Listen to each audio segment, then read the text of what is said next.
Hello friends, मैं सुनील शर्मा और आप सभी का एमबीबीएस बायोलॉजी क्लासेस में स्वागत है।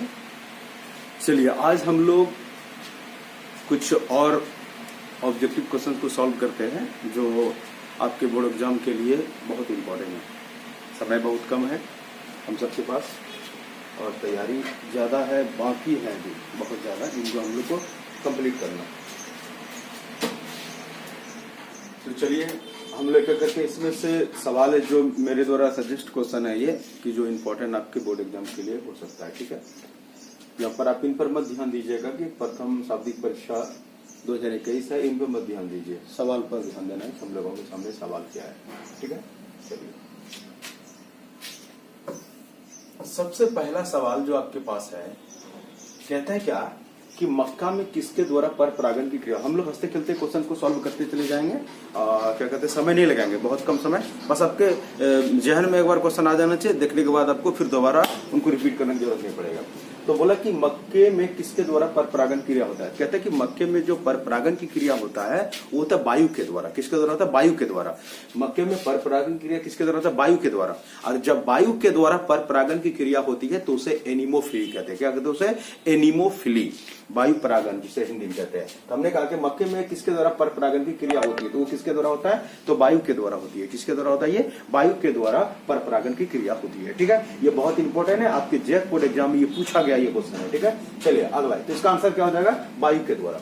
अगला सवाल आपके सामने 2 नंबर में कहता है कि निम्न में से कौन सा मिथ्या फल है। मिथ्या फल का मतलब होता है जिस फल का निर्माण पुष्पासन से होती है। पुष्पासन मतलब थैलेमस से। जिस फल का निर्माण पुष्पासन से होती है, थैलेमस से होती है, उसे मिथ्या फल कहते हैं। मिथ्या फल के एग्जाम्पल में आप इसे याद रह सकते हैं, रख सकते हैं क्या क्या? तो सेब हो गया, नाशपाती हो गया, है ना, स्ट्रॉबेरी हो गया, ये सबके सब क्या है? तो मिथ्या फल है। ठीक है, अब ध्यान दीजिए यहाँ पर। तो यहाँ पर देख, निम्न से कौन सा मिथ्या फल है? ऑप्शन में आम, ये सत्य फल है क्योंकि इसका निर्माण अंडाशय से होती है। नारियल, इसका भी निर्माण अंडाशय से होता है, इसीलिए सत्य फल है ये। सेब, सेब हो जाएगा इनका आंसर, क्योंकि सवाल है आपका निम्न में से कौन सा मिथ्या फल है। तो ये जो सेब है ये ओरिजिनल में फल नहीं है। ठीक है, ये हो गया नाशपाती, स्ट्रॉबेरी, ये क्या ओरिजिनल में फल नहीं है, ये मिथ्या फल है। भिंडी, भिंडी भी फल है। ठीक है, क्योंकि इसका भी निर्माण अंडाशय से होती है। अब आप जब इंटर के स्टूडेंट हैं, तो जब ये आप क्लास 12 पढ़ चुके हैं, आप बोर्ड एग्जाम देने वाले, तो आपको ये पता ही होना चाहिए कि भिंडी भी फल है। ठीक है, क्योंकि इनका निर्माण अंडाशय से होती है। चलिए अब आगे बढ़ते हैं।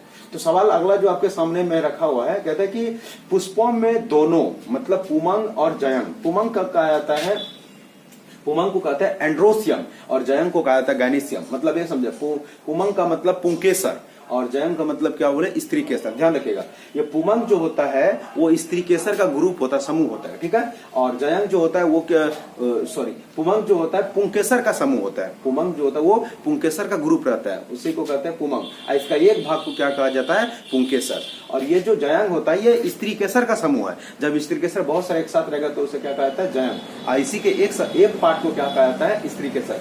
जब किसी पुष्प में ये दोनों उपस्थित रहता है तो उसे कहा जाता है बाइसेक्सुअल फ्लावर, दुलिंगी पुष्प कहते हैं। क्या कहते हैं उसे? बाइसेक्सुअल फ्लावर, उसी को दुलिंगी कहते हैं। हाँ, लेकिन यहाँ पर सवाल जो आपको दिया उनके अनुसार इनका जवाब देना है। आपका सवाल दिया है कि पुष्पों में जब ये दोनों उपस्थित रहे तो उस पुष्प को क्या बोलेंगे? अपूर्ण पुष्प, उत्कृष्ट पुष्प, संपूर्ण पुष्प, या तो मोनोक्लामेडी पुष्प, या मोनोक्लामेडी क्या कहते हैं इसे? तो यहाँ पर जो जब ये बात बोले तो याद रखना, अपूर्ण पुष्प का मतलब होता है कि ऐसी पुष्प जिसमें पुष्प में टोटल 4 चक्र होता है। पुष्प में टोटल जो होता है वो 4 चक्र होता है, जिसमें सबसे पहला कैलिक्स, कोरोला, एंड्रोसियम एंड गैनीसियम, मतलब बाह्यदल, पंखुड़ियां, पुमंग और जयंग, ये 4 पार्ट होता है। इन 4 पार्ट में से कोई भी एक पार्ट अगर अनुपस्थित रहते हैं तो उसे हम लोग क्या कहते हैं? अपूर्ण पुष्प कहते हैं। ठीक है, अब आगे तो आगे संपूर्ण पुष्प में क्या कहते हैं? जब ये चारों पार्ट उपस्थित रहती है तो उसे संपूर्ण पुष्प कहते हैं। ठीक है, और एक ऑप्शन दिया उत्कृष्ट पुष्प। उत्कृष्ट पुष्प में आप कह सकते हैं कि जिस पुष्प में पुमंग और जयंग उपस्थित रहे तो उसे परफेक्ट फ्लावर कहा जाता है कि ये परफेक्ट है। ठीक है, तो इनका जो सही जवाब 3 नंबर का आंसर हो जाएगा वो बी नंबर हो जाएगा। क्या हो जाएगा? परफेक्ट, यानी उत्कृष्ट पुष्प हो जाएगा। ठीक है, 3 का आंसर बी नंबर हो जाएगा। चलिए अगला क्वेश्चन जो आपके सामने में, समय कम है हम लोग पास, कहता नारियल में खाने योग्य भाग क्या होता है? नारियल का खाने योग्य भाग, तो नारियल का जो खाने योग्य भाग होता है उसका नाम है पुष्पासन, सॉरी पुष्पासन है, जिसका खाने योग्य भाग का नाम, उसका नाम है भ्रूणपोष, जिसे हम लोग क्या कहते हैं? एंडोस्पर्म। सवाल दिया हम लोगों के सामने नारियल के खाने योग्य, तो याद रखिएगा धान हो गया, गेहूं हो गया, मकई हो गया, नारियल हो गया, इन सब का खाने योग्य भाग का नाम क्या बोलेंगे? भ्रूणपोष, जिसे हम लोग क्या कहते हैं? इंडोस्पर्म। क्या कहते हैं बाबू? भ्रूणपोष, जिसे हम लोग क्या कहते हैं? इंडोस्पर्म। ये जो है हम लोग का इसमें ऑप्शन क्या है? भ्रूणपोष। यहाँ पर ऑप्शन डी नंबर जो हम लोग का भ्रूणपोष। इसी में गुणसूत्र की संख्या होता है बाबू 3n। इसी में गुणसूत्र संख्या कितना? 3n। आपको एग्जाम्पल पूछ सकता है कि भ्रूणपोष में गुणसूत्र की संख्या कितनी होती है? क्या बोलेंगे बाबू? इसमें बोलेंगे 3n होता है। ठीक है, और आंसर इसका क्या होगा? D number. चलिए अब अगला क्वेश्चन जो हमारे सामने में है, क्वेश्चन नंबर 5, कहते हैं फूलों में कीटों के द्वारा परपरागन। फूलों में कीट के द्वारा जब परपरागन होता है तो उसे क्या कहते हैं? फूल में जब कीट के द्वारा परपरागन होती है तो उसे कहा जाता है इंटोमोफिली। क्या कहा जाता है बाबू? इसे कहते हैं इंटोमोफिली। क्या कहते हैं उसे? इंटेमोफिली। बोले कि जब कीट के द्वारा परपरागन की क्रिया होती है तो उसे क्या कहते हैं? इंटेमोफिली। अभी जो आपको बताया कि जब वायु के द्वारा परपरागन होगा तो उसे क्या कहा जाएगा? एनिमोफिली। यहां जो लिखा हुआ एनिमोफिली, ये हो गया किसके द्वारा? वायु के द्वारा या हवा के द्वारा। वायु या तो इसी को क्या बोले? हवा। इनके द्वारा जब परपरागन की क्रिया होगा तो क्या होगा? एनिमोफिली। और जब कीट के द्वारा, इंसेक्ट के द्वारा, क्या बोले? जब कीट के द्वारा परपरागन होगा तो उसे क्या कहता है? बोलो इंटेमोफिली कहते हैं। हाइड्रोफिली में क्या होगा? ये जल के द्वारा होगा। किसके द्वारा? ये जल के द्वारा। जब जल के द्वारा परपरागन की क्रिया होती है तो हाइड्रोफिली कहते हैं। जूफिली जब किसी जंतु के द्वारा होगा, है ना, जंतु के द्वारा जब परपरागन की क्रिया होती है तो उसे क्या कहते हैं? जूफिली कहते हैं। तो आपके सवाल में फूलों में कीट के द्वारा, कीट के द्वारा तो इंटेमोफिली, ऑप्शन नंबर बी हो जाएगा इनका सही जवाब। ठीक है, चलिए अब हम लोग आगे बढ़ते हैं। अब अगला सवाल जो हम लोगों के सामने में है, कहते हैं केसर या जाफरान पुष्प के किस स्रोत से, यानी किस भाग से प्राप्त किया जाता है? तो याद रखिएगा ये जो केसर है वो प्राप्त करते हैं स्टिग्मा से। किसे प्राप्त करते हैं बाबू? स्टिग्मा से प्राप्त करते हैं, जिसे हम लोग क्या कहते हैं? वर्तिकाग्र। किसे बोलो? स्टिग्मा से। किससे बोलो? तो वर्तिकाग्र से प्राप्त करते हैं। मतलब यही तो पार्ट हम लोग तोड़ के बाहर करते हैं, जिसे कहते हैं स्टिग्मा, वर्तिकाग्र, यही है। ठीक है, चलिए ये इंपॉर्टेंट भी है। अब अगला सवाल जो आपके सामने में है, कहता है भूमि के अंदर पाए जाने वाले उभयलिंगी पुष्प। उभयलिंगी का मतलब होता है द्विलिंगी। उभयलिंगी का मतलब हुआ बाइसेक्सुअल, मतलब द्विलिंगी पुष्प। ठीक है, तो सवाल है कि भूमि के अंदर पाए जाने वाले उभयलिंगी पुष्प जो कभी नहीं खिलते हैं उसमें किस तरह का स्वयं परपरागन होता है? मतलब उसमें किस तरह का सेल्फ पॉलिनेशन होता है? तो सबसे पहले आपको यह जानना पड़ेगा कि भूमि के अंदर जो है वो कौन है जो पुष्प पाया जाता है ना। तो याद रखिएगा पुष्प 2 तरह के होते हैं। एक पुष्प होता है जो वायु के संपर्क में रहता है, जिसे हम लोग कहते हैं वायवीय भाग के संपर्क, यानी जो पौधा का वह भाग जो वायु के संपर्क में रहता है। जैसे हो गया तना हो गया, पत्ती हो गया, फूल हो गया, फल हो गया, ये सब वायु के संपर्क में रहेगा। तो जब पुष्प वायु के संपर्क में रहता है तो उसे कहा जाता है केस्मोगेमस फ्लावर, और ये खिलते भी हैं। लेकिन कुछ पौधे में देखा गया है कि उसका पुष्प मिट्टी के अंदर होता है। जब पुष्प मिट्टी के अंदर होता है तो उसे क्लिस्टोगेमस फ्लावर कहते हैं। उसे क्या कहते हैं? Cleistogamous flower. उसे कहा जाता है क्लिस्टोगेमस फ्लावर।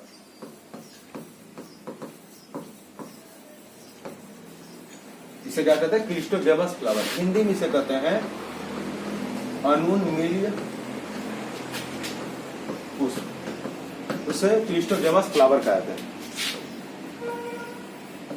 ठीक है, याद रखिएगा। ये भूमि के अंदर होता है। ये होता किन में है? तो ये होता है मूंगफली में, बायोला में, ऑक्जेलिस जिसे खट्टी बूटी कहते हैं, कॉमेलिना जिसे हिंदी में कनकौवा कहते हैं। तो इन सब में भूमि के अंदर भी पुष्प होता है जो कभी नहीं खिलते हैं। समझे? तो ऐसे पुष्प को क्या कहा जाता है? क्लिस्टोगेमस फ्लावर, यानी अनुन्मील्य पुष्प। और इस पुष्प में जब स्वपरागन की क्रिया होती है, यहाँ लिखा है ना स्वयं पॉलिनेशन, मतलब जब स्वपरागन की क्रिया होती है तो उसे कहा जाता है क्लिस्टोगेमी, या तो उसी को कहा जाता है अनुन्मील्य परागन। उसी को अनुन्मील्य परागन या उसी को क्लिस्टोगेमी कहा जाता है। इसका जो ऑप्शन यहाँ पर दिया है, ए नंबर में दिया उभयलिंगता, बी नंबर में समकालपक्वता, सी नंबर अनुन्मील्य परागन, ये हो जाएगा। ऑप्शन नंबर क्या हो जाएगा? सी, क्लिस्टोगेमी। क्या हो जाएगा बोलो? क्लिस्टोगेमी। ये इनका सही जवाब हो जाएगा 7 का सी नंबर। ठीक है, चलिए इंपॉर्टेंट सवाल है ये। अब अगला सवाल जो आपके सामने में है, क्वेश्चन नंबर 8, निम्न में कौन सा दुगुनी संरचना? ये आपको बोल दिए, ये ध्यान में रखना है किसमें 3n होता है, किसमें 2n होता है, किसमें n होता है, ये इनमें से कहीं से भी उठा के आपको दे देगा एग्जाम में। ये जैक बोर्ड में बहुत बार पूछा गया, ऐसा नहीं केवल जैक बोर्ड है, आपका यूपी हो गया, बिहार बोर्ड हो गया, बहुत सारे हम एग्जाम का राजस्थान हो गया, इन सबके बोर्ड एग्जाम में जितने भी है इस तरह का क्वेश्चन आता है। और ये केवल आपके बोर्ड एग्जाम लेवल तक सीमित नहीं है, ये आपके क्या कहते हैं कंपटीशन सब में भी इस तरह का क्वेश्चन रहता है। ठीक है, आइए देखिए सवाल आपके साथ निम्न में से कौन सा द्विगुणित संरचना है। द्विगुणित, द्विगुणित मतलब डिप्लॉयड सेल कौन है? तो ऑप्शन ए में अंड कोशिका दिया है, सहायक कोशिका दिया है, एंटीपोडल कोशिका है, द्वितीय केंद्र। याद रखिएगा, देखिए अंड कोशिका में गुणसूत्र की संख्या n होता है। अंड कोशिका में गुणसूत्र की संख्या कितना होता है बाबू? n। ठीक है, सहायक कोशिका सिनर्जिड सेल में भी कितना होता है? n। एंटीपोडल कोशिका में भी n होता है। ये जो द्वितीय केंद्र का सेकेंडरी न्यूक्लियस जो है, न्यूक्लियाई जो है, इसमें गुणसूत्र की संख्या होता है 2n। ध्यान रखिएगा, मतलब 2n मतलब डिप्लॉयड हो गया। ये जो n है, n मतलब हो गया हैप्लॉयड। तो सवाल आपको क्या द्विगुणित मतलब आपको डिप्लॉयड का बात बोला था ना, डिप्लॉयड मतलब क्या हुआ? द्विगुणित का बात बोल रहे हैं। तो द्वितीय केंद्रक में जो होता है वो गुणसूत्र की संख्या कितना होता है बाबू? 2n, जिसे कहते हैं हम लोग डिप्लॉयड। अभी इससे पहले बताए कि भ्रूणपोष में मतलब जब आपको बोले कि नारियल का खाने योग्य भाग जो भ्रूणपोष है उसमें क्रोमोसोम नंबर कितना होता है? तो उसमें 3n। और द्वितीय केंद्रक इसमें भी 2n। जायगोट जिसे हम लोग युग्मनज कहते हैं उसमें भी 2n। इम्ब्रियो जिसे भ्रूण कहते हैं उसमें भी 2n। समझ में आ रहा है क्या बोल रहे हैं? और n किस में हो जाएगा? अंड कोशिका में, एंटीपोडल सेल में, सहायक कोशिका में, युग्मक में, शुक्राणु में, अंडाणु में, इन सब में गुणसूत्र की संख्या n होती है। इस चीज को आप लोग ध्यान में रखिएगा, क्योंकि यहाँ आप जब सवाल आ जाएगा तो उसमें दिक्कत होगा। चलिए क्वेश्चन नंबर अगला जो हम बात करेंगे 9 नंबर में, निम्नलिखित फलों में किसमें एरिल पाया जाता है? देखिए आपको याद रखना, ये इंपॉर्टेंट है, सब चीज आपको ध्यान में होगा भी। कहता है कि फल का किसमें हम लोग, जैसे बहुत सारे फल देगा उनमें से खाने योग्य भाग रहता है, तो याद रखें एरिल कहते हैं किसमें पाया जाता है। याद रखिएगा, शरीफा हो गया, लीची हो गया, इनमें जो खाने योग्य भाग होता है उसका नाम है एरिल। इसका खाने का भाग क्या नाम है? एरिल। किसका? लीची शरीफा का खाने का भाग का नाम क्या है? एरिल। तो पूछा निम्नलिखित फलों में से किसमें एरिल पाया जाता है? सेब में बिल्कुल नहीं, आम में बिल्कुल नहीं, शरीफा में पाया जाता है। इसका जवाब सी नंबर हो जाएगा। 9 नंबर का जो आंसर हो जाएगा वो सी हो जाएगा, शरीफा। इसमें एरिल मिलता है बाबू। और किसमें होता है? लीची में भी मिलता है। लीची में भी जो खाने का भाग होता है वो क्या होता है? एरिल। लीची का भी खाने का भाग का नाम क्या होता है? एरिल। यार ध्यान रखिएगा, शरीफा और एरिल एग्जाम में रिपीट भी हुआ है आपका। ठीक है, चलिए अब हम लोग क्वेश्चन नंबर की बात करेंगे 10 नंबर। कहते हैं कि जरायुजता किसमें पाया जाता है? विविध पेरी इज फाउंड इन। कहता है कि जरायुजता किसमें पाया जाता है, ये आपको समझना होगा। यहाँ पर जब जरायुजता का बात कर रहे हैं तो यहाँ पर ये प्लांट में बात कर रहे हैं। ठीक है, तो अब समझिए जरा सा, इस धरती पे बहुत सारे ऐसे पौधे हैं जिसके जड़ के द्वारा रेस्पिरेशन की क्रिया होता है, श्वसन की क्रिया होती है। थोड़ा आपको आश्चर्य लगेगा इन बात को जानकर कि आमतौर पे पौधे में रेस्पिरेशन की क्रिया जो होती है वो पत्तियों के द्वारा होती है, लेकिन कुछ पौधों में ऐसा देखा गया है जिसमें रेस्पिरेशन की क्रिया जड़ करती है। समझ में आ रहा है क्या बोल रहे हैं? तो जहां पर दलदली वाले क्षेत्र है, जहां मैग्रोव है, वहां पर क्या होता है, जो पौधे होते हैं वहां पर कुछ पौधे ऐसे होते हैं जो दलदली क्षेत्र में जो रहते हैं वो जड़ के द्वारा अपना श्वास लेते हैं। तो ये जो पौधे होते हैं उनके एग्जांपल में आप लोग समझिए राइजोफोरा।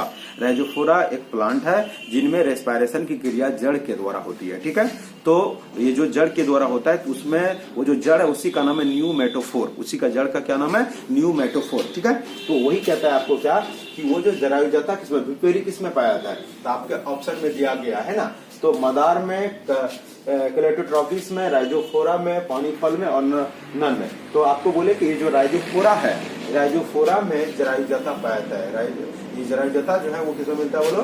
तो राइजोफोरा में। ठीक है, इसका जवाब हो जाएगा बाबू 10 का बी नंबर। 10 का आंसर क्या हो जाएगा? बी। 10 का आंसर क्या हो जाएगा? B number. ठीक है, चलिए अब आगे हम लोग बढ़ते हैं। हम लोगों के सामने जो अगला सवाल क्वेश्चन नंबर 11 जो क्या कहता है, फलों के अध्ययन के विज्ञान को क्या कहता है? आप लोग पढ़ते आ रहे हैं शुरू से, क्लास 11 से। फलों के अध्ययन को क्या कहते हैं? पोमोलॉजी। फलों के अध्ययन को क्या कहते हैं? पोमोलॉजी। इसका ऑप्शन नंबर क्या हो जाएगा? ए सही हो जाएगा। ऑप्शन नंबर ए क्या हो जाएगा? सही। क्या होगा? पोमोलॉजी। ठीक है, क्वेश्चन नंबर 12 कहता है क्या एक परिपक्व भ्रूण कोष में, यहाँ पर कोष नहीं बोल रहे, कोष बोल रहे हैं, भ्रूण कोष में कितनी कोशिकाएं तथा केंद्रक होते हैं? याद रखिएगा इस चीज को देखते हुए कि एक परिपक्व भ्रूणकोश में 7 कोशिका होती है और 8 केंद्रक। कितनी कोशिका? 7 कोशिका, 8 केंद्रक। कितनी कोशिका? 7 और केंद्रक संख्या कितना? 8 होता है। ठीक है, इसका आंसर हो जाएगा बी नंबर, 7 कोशिका और 8 केंद्रक। 12 का आंसर क्या हो जाएगा? बी। 12 का आंसर क्या हो जाएगा? B number. ठीक है, 12 का बी। चलिए अब क्वेश्चन नंबर हम लोग 13 करते हैं। कहते हैं सेब का खाया जाने वाला भाग। तो सेब जो है, सेब का खाने वाला भाग का नाम है पुष्पासन। सेब का कौन सा भाग खाया जाता है? पुष्पासन। ये सब याद रखना है, ये पूछा गया क्वेश्चन है बोर्ड एग्जाम में आपका। सेब का खाने योग्य भाग का नाम क्या है? क्या बोलेंगे? पुष्पासन। डी नंबर, थैलेमस हो जाएगा। ठीक है, बी नंबर इसका आंसर हो जाएगा। क्वेश्चन नंबर 14 में क्या कहता है कि परिभ्रूणपोष, कहता है क्या परिभ्रूणपोष निम्न में से किसका बचा हुआ भाग है? आपके सामने ऑप्शन दिया है, बीजांड का, न्यूसेलस का है, भ्रूण इम्ब्रियो का है, भ्रूणपोष इंडोस्पर्म का है, अध्यावरण इंटेग्यूमेंट का है। तो कहता है कि ये जो बचा हुआ भाग है परिभ्रूणपोष जो है वो बीजांड का है, न्यूसेलस का है। किसका है बोलो? न्यूसेलस का। किसका है बाबू? ये न्यूसेलस का, न्यूसेलस, जिसे हम लोग क्या कहते हैं? बीजांड का। ठीक है, इसका आंसर हो जाएगा ए नंबर, 14 का ए नंबर। चलिए अगला क्वेश्चन में क्या कहते हैं आपको कि स्वपरागन रोकने हेतु पराग कोष को हटाने की क्रिया को क्या कहते हैं? ये क्वेश्चन ना आपको लिखने के लिए 1 नंबर में भी दे सकता है। ये क्वेश्चन लिखने के लिए आपको एग्जाम दे देगा 1 नंबर में। इस ऑब्जेक्टिव तो रहेगा ही ना, उसके अलावा जो आपको 5 को लिखने के लिए रहेगा उसमें ये दे सकता है। सवाल दिया है कि यहाँ पर कि जब स्वपरागन रोकने हेतु, स्वपरागन रोकने के लिए किसको काट हटाना पड़ेगा? तो परागकोष को काटकर जब हटाते हैं तो उसे क्या कहते हैं? उसी को कहते हैं विपुंसन, या उसी को अंग्रेजी में कहते हैं इमेस्कुलेशन। विपुंसन या उसी को क्या कहता है? इमेस्कुलेशन। तो ये इमेस्कुलेशन डायरेक्ट देगा सवाल की इमेस्कुलेशन क्या है। तो आप बोल सकते हैं कि स्वपरागन को रोकने, ये तो आप अपने तरीका से बोल सकते हैं कि स्वपरागन को रोकने के लिए, परपरागन की क्रिया को संपन्न होने देने के लिए परागकोष को कैंची के सहायता या चिमटा के सहायता से परागकोष को हटा देने या काट कर हटा देने की क्रिया क्या कहलाता है? विपुंसन या इमेस्कुलेशन। ये तो एक ही लाइन में बोल सकते हैं, परागकोष को, किसी द्विलिंगी पुष्प में परागकोष को चिमटा या कैंची की सहायता से काट कर हटा देने की क्रिया क्या कहलाता है? विपुंसन कहलाता है। ठीक है, तो ये जो स्वपरागन रोक रहे तो परागकोष हटाने की क्रिया क्या कहला जाएगा? तो विपुंसन। ये बी नंबर जो इनका आंसर हो जाएगा इमेस्कुलेशन। बी नंबर इसका सही जवाब होगा, 15 का बी नंबर हो जाएगा। क्या होगा? विपुंसन, जिसे क्या कहते हैं? इमेस्कुलेशन। क्वेश्चन नंबर 16 जो क्या कहते हैं आपको? कहते हैं क्या कि यदि मक्के के द्विगुणित कोशिकाओं में गुणसूत्र की संख्या 20 है। इस तरह के सवाल आपके एग्जाम में पूछा गया है, तो इनको हम लोगों को सॉल्व भी करना होगा।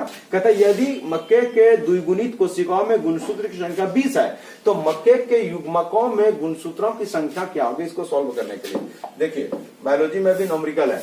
सवाल आपको दिया है क्या कि यदि किसी मक्के के द्विगुणित, यहां पर जो आपके सामने दिया इन्हीं पर सारा खेल होगा। द्विगुणित मतलब क्या बोल रहे हैं? 2 है। जो कोशिका है वो क्या है? द्विगुणित कोशिका है, तो द्विगुणित मतलब 2 है। तो द्विगुणित कोशिका में गुणसूत्रों की संख्या कितना दिया है? 20 दिया है। कितना दिया बाबू? 20। तब आगे फिर कह रहा है क्या कि युग्मकों में गुणसूत्र की संख्या ज्ञात करने के लिए, है ना। तो पहले इनको सॉल्व कर लेते हैं। तो जैसे बीच में बराबर दिखता है तो हम लोग समझ जाते हैं कि ये इक्वेशन बन चुका है ना। तो उससे पहले हम लोग इम्प्लाइज या और चीजों का इस्तेमाल करते हैं। तो यहाँ पर इसको इम्प्लाइज में ले लीजिएगा, बहुत आसान है, ये कोई बड़ी न्यूमेरिकल नहीं होता है। तो 2 और n के बीच किसका चिन्ह है? तो इधर देखिए दोनों गुना, और उस पार में जाएगा, किस में जाएगा? भाग में। तो क्या करेंगे? तो 2 को उस पार ले जाएंगे। कितना है यहाँ पर? n। 20 को 2 से क्या लगाएगा? भाग लगा दो, कितना हो जाएगा? 10। तो n का मान कितना आ गया? 10 आ गया। ये n जो है इनका मान कितना है? 10। अब आपको पहले समझना होगा, निकालने के लिए किसमें बोला था? युग्मक में। अब आपको पूछा कि युग्मकों में, युग्मक जो होता है इसमें गुणसूत्र की संख्या n होता है, याद रखना। युग्मक में गुणसूत्र की संख्या जो होता है वो कितना होता है बाबू? n। तो n का मान अभी आपके पास कितना है? 10। तो इसका आंसर कितना हो जाएगा? 10। तो 16 नंबर का आंसर क्या हो जाएगा बाबू? ए नंबर। 16 का आंसर क्या हो जाएगा? ए। कितना हो जाएगा? 10। चलिए, चाहे स्क्रीनशॉट ले लीजिए, सॉल्व कर लीजिएगा। चलिए आगे बढ़ते हैं। अब अगला सवाल जो दिया आपको क्वेश्चन नंबर 17 में, कहता है कि परागकण का सबसे बड़ा केंद्रक होता है। ये जो सवाल है आपके लिए, ये बच्चे को बहुत बार फंसाने के लिए भी किया जाता है, ताकि यहाँ पर आप समझे। बहुत बच्चे क्या होता है कि अगर परागकण के स्ट्रक्चर को नहीं बनाते तो फिर उनको दिक्कत होता है। तो इन सब चीजों पर, इसीलिए इन सब चीजों को हम लोग खंगाल रहे हैं, ताकि आपका दिक्कत ना हो, उनको आराम से आप सॉल्व कर सकते हैं। ठीक है, कहते हैं परागकण का सबसे बड़ा केंद्रक होता है। कहते हैं कि the largest nucleus of the pollen grand. पहला दिया जनन कोशिका, उसके बाद है कायिक कोशिका जिसे वेजिटेटिव सेल कहते हैं। ये दोनों तो आप छोड़ ही दीजिए, पहले यही दोनों केंद्रक रहता है। तो ये जो जनरेटिव कोशिका है, जनन कोशिका है, जो क्या करता है उसमें ग्रोथ करता है, सॉरी जनरेटिव कोशिका जो जनन कोशिका, यही आगे चल के क्या करेगा, दो नरयुग्मा का निर्माण करेगा। और ये जो कायिक कोशिका है, वेजिटेटिव सेल है, यही जो आगे चलकर क्या करेगा ये, तो ये पोलन ट्यूब का निर्माण करेगा। ठीक है, तो इनमें जो बड़ा केंद्रक रहता है वो क्या होता है, तो उनका ये जनरेटिव सेल होता है, जनन कोशिका होता है। इसका 17 नंबर का ए होगा आंसर। ठीक है, 17 का क्या हो जाएगा, ए नंबर। ठीक है, चलिए अब अगला क्वेश्चन 18 नंबर क्या कहते हैं, कहते हैं क्या कि निम्न में किस समुदाय के पौधों के निषेचन के लिए जल माध्यम आवश्यक है। फिर निम्नलिखित में किन समुदाय के पौधों में निषेचन के लिए जल माध्यम आवश्यक है। आपके पास ऑप्शन दिया है, शैवाल के लिए निषेचन करने के लिए, टेरिडोफाइटा के लिए, ब्रायोफाइटा के लिए, में सभी। मेरे दोस्त याद रखना, निषेचन जो है शैवाल ये पानी में होता है, इसमें भी पानी मदद करता है, इनके लिए भी जरूरी है। ब्रायोफाइटा उनके लिए भी जरूरी है, टेरिडोफाइटा इनके लिए भी जरूरी है, मतलब इनमें से सभी हो जाएगा। ठीक है, इनका जवाब जो आंसर हो जाएगा वो डी नंबर होगा, इनमें से सभी हो जाएगा। ठीक है, आमतौर पे एग्जाम में आपको यही दोनों देता है, टेरिडो और ब्रायोफाइटा एक साथ में जोड़ के। ठीक है, लेकिन इनका जो जवाब ये सवाल में भी होगा, क्योंकि बहुत सवाल में होते हैं जो पानी में मदद करता है उनमें, तो इसमें जू स्कोर होता है। ठीक है, चलिए अब अगला सवाल 19 नंबर, कहते हैं कुछ जानवरों जैसे घोंघा, गिलहरी हो गया, सांप इत्यादि द्वारा पर परागण के रूप में जाना जाता है, तो उसे क्या कहते हैं, तो उसी को कहते हैं मलेकोफिली। क्या कहते हैं बोले से, मलेकोफिली। 19 का जो है, 19 का आंसर क्या हो जाएगा, सी नंबर क्या हो जाएगा वो, मलेकोफिली, घोंघा के द्वारा पर परागण। ठीक है, अगला सवाल दिया है 20 नंबर में, वायु परागण किसमें सामान्यतः होती है। वायु परागण किसमें होता है, ऑर्किड में होता है, लेग्यूम में से होता है, लिली में होती है, घास में होती है। तो याद रखना वायु परागण जो होता है उसका एग्जांपल आपको हम बता देते हैं। इनका आंसर जो होगा, इनका जो आंसर हो जाएगा वो घास हो जाएगा। इसका आंसर क्या हो जाएगा, इसका आंसर हो जाएगा घास, इसका आंसर घास होगा। वायु परागण जो है ये धान, घास, बांस और पैडी में होता है, धान क्या कहते हैं, धान में, गेहूं में, इन सब में क्या होता है, वायु के द्वारा परागण इसमें होगा। ठीक है, चलिए अब अगला सवाल दिया है कि यदि पुष्पी पादपों की जड़ों में गुणसूत्र की संख्या 24 है, कितना दिया है, 20 दिया है, सॉरी 24। कहता है यदि पुष्पी पादपों की जड़ों में गुणसूत्र की संख्या 24 है, 24 गुणसूत्र पाए जाते हैं, तो इनके युग्मक में फिर वही दिया है। तो आपको जब बात करें जड़ में, तो याद कीजिएगा पौधा के हर पार्ट में गुणसूत्र की संख्या कितना होता है बाबू, 2n होता है हर पार्ट में। केवल नर युग्मक मादा युग्मक को छोड़कर पौधा के हर पार्ट में, जड़ में, तना में, पत्ती में, फूल में, हर पार्ट में, हम मानव में भी हेयर, नोज, हर पार्ट में क्रोमोसोम नंबर कितना होता है, 2n होता है। तो आपके दिया कि यदि पुष्पी पादप के जड़ों में कितना होता है, 2n होता है, तो 2n का मान कितना दिया बाबू, 24 दिया है। तो आपको निकालने क्या बोला है, युग्मक का। तो युग्मक में गुणसूत्र संख्या कितना होता है, n होता है, याद रखना कितना होता है बोलो, n। अब यहाँ पर इस समीकरण का रूप हो जाएगा, तो इधर गुना उधर भाग में जाएगा, खाली n बराबर कितना हो जाएगा, 24/2 कितना हो जाएगा, 12, और n का मान कितना हो जाएगा बोलो, 12। तो n का वही बोली युग्मक कितना होता है बोलो, तो n होता है, और n का मान कितना, 12। इनका सही जवाब क्या हो जाएगा, बी नंबर है, ये ऑप्शन नंबर बी, 21 नंबर का क्वेश्चन का। ठीक है, चलिए अब क्वेश्चन नंबर हम लोग जो बात करेंगे 22 नंबर। 22 नंबर क्वेश्चन में कहते हैं निम्न में से कौन सा एक प्रक्रिया है जिसके द्वारा अंडाशय बिना निषेचन के फल के रूप में विकास होता है। याद रखिएगा, बिना निषेचन के ही फल का विकास हो जाना अनिषेक फलन कहलाता है, पार्थेनोकार्पिक फ्रूट कहलाते हैं। क्या कहलाता है बोलो, अनिषेक फलन, या उसी को क्या कहता है, पार्थेनोकार्पिक फ्रूट कहते हैं। ठीक है, पार्थेनोकार्पिक या उसी को अनिषेक फलन कहते हैं। इसी के एग्जाम्पल में क्या आ जाएगा, अंगूर आ जाएगा, क्या कहते हैं, संतरा आ जाएगा, है ना, केला आ जाएगा इनके अंदर। इसमें ऐसे फल में बीज का निर्माण नहीं होता, याद रखिए, ऐसे फल में बीज का। और वर्तमान समय में अभी पार्थेनोकार्पिक फ्रूट का मांग बहुत ज्यादा है, क्योंकि इंसान को बिना बीज का, बिना मेहनत का चाहिए। अंगूर जैसे खाते हैं वैसे, तो मतलब क्या हो गया, इनमें ज्यादा मेहनत ना करना पड़े। क्वेश्चन नंबर क्या कहते हैं 23 में, कहता है कि लघु बीजाणुधानी की आंतरिक परत जो विकासशील परागकणों को पोषण प्रदान करते हैं। फिर से कहता है लघु बीजाणुधानी, यानी हम बात किनके कर रहे हैं, तो माइक्रोस्पोरेंजियम लघु बीजाणुधानी की आंतरिक परत। माइक्रोस्पोरेंजियम की टोटल कितना परत? 4 परत होता है, जिनमें से एक परत जो होता है जो क्या करेगा? पराग कणों को पोषण प्रदान करेगा। और वो परत कौन है? Tapetum layer. कौन है? टेपिटम, जिसे क्या कहते हैं? टेपिटम लेयर कहते हैं। ये टेपिटम क्या करते हैं? पराग कण को पोषण प्रदान करता है। ठीक है, चलिए तो आज हम लोग 23 नंबर तक ही रहने देते हैं, कल से फिर हम लोग यहाँ 24 से फिर हम लोग पढ़ेंगे। ठीक है, चलिए मिलते हैं हम लोग अगले वीडियो में। जितने भी वीडियो है इन सबको देखिएगा, क्योंकि ये आपके लिए फायदेमंद रहेगा।